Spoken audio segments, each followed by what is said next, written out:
All right, so I wanted to take a second and kind of talk about my guitar here.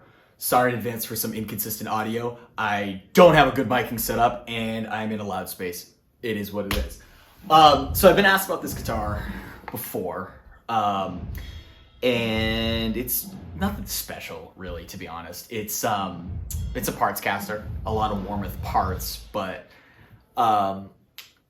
it's just something I kind of designed. I wanted to look for a guitar, and I thought like the gold, black, and pearloid was like such a cool look. So I went online to Warmoth and I ordered all the parts, and I kind of wanted to make it like as much of my guitar as possible. So that's where it came out to this. And it's not like, you know, I didn't go crazy with it, kind of bare bones, but you know, I wanted a tool. So I guess going over it, it's a swamp ash body, one piece. I didn't get it painted by Warmoth. A buddy of mine painted it for me. He owns like a motorcycle and hockey helmet like painting place where he'll do like custom design, and I had him do it, and he did a super good job. Although I feel guilty now because now it looks like pure shit after being toured with and used and abused, but I guess that's kind of the point. So he took care of that. It's aged quite a bit.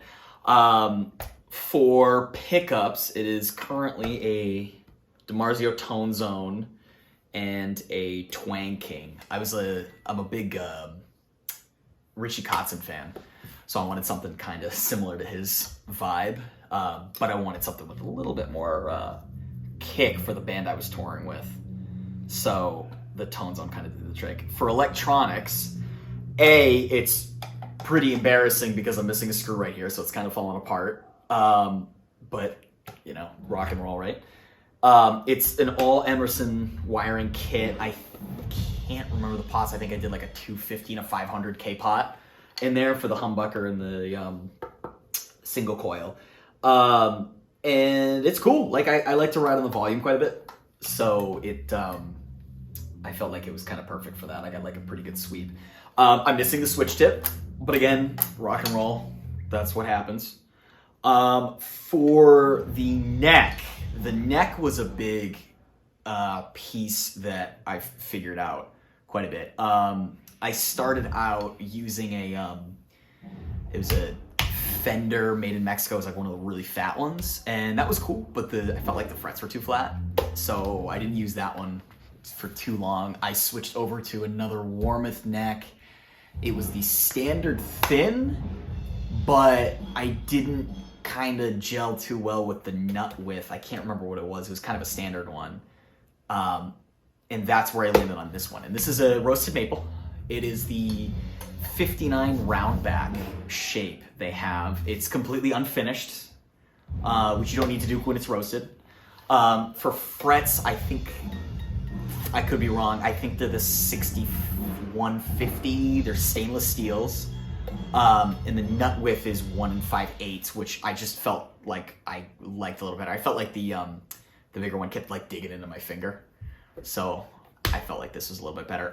Tuners they're Planet Waves. They're the locking tuners. I can't remember the model name, but they're locking tuners. They snip the string off the end, so when you pull it through and lock it down the bottom, as you tune it up, it'll actually auto snip the string, which is awesome. I mean, like, I've played shows on the road with this thing, and I've had to change the strings before we go on, and I just pop them through, pull them tighten, and then just tune it to pitch, and all done. And the tuning stability has been kind of incredible. Like, it's weird when you put something together and you expect it to be one way, and it ends up actually holding up, you know? I was kind of surprised. Yeah, I guess that's the biggest thing. I mean, it's not in impeccable shape because, again, I use it quite a bit, but it's one of those things, man. Like, the thing about this guitar and what I wanted to show off is it's like, it's not that it's the nicest guitar, but it's something you kind of grow with and you use quite a bit. So I've just kind of gelled with it. And whenever I go to like super high-end guitars and play, I'm like, I like them. And I have a couple other high-end guitars that I like a lot, but I don't know, you grow with something, you build it, it really ends up being your child. So I guess that brings us to the important part. How's it sound? Let's go find out. All right, so now we're in a different place. Back where all the amps are. So I'm gonna kind of do like just kind of jam on it. I'm gonna try not to say too much. I'm just gonna kind of jam, improvise, screw around, just so you get kind of a vibe of like what it's like to play the thing, I guess. So for equipment, you'll probably get a little bit of camera, mic, just because I like the feel of like you being in the room. I think that's cool.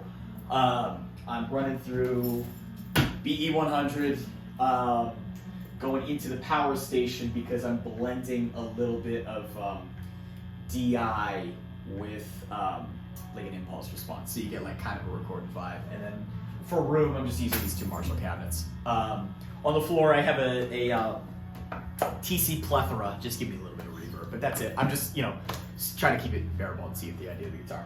Anyway, here you go. Here's how the guitar sounds. I'll start on the bridge pickup.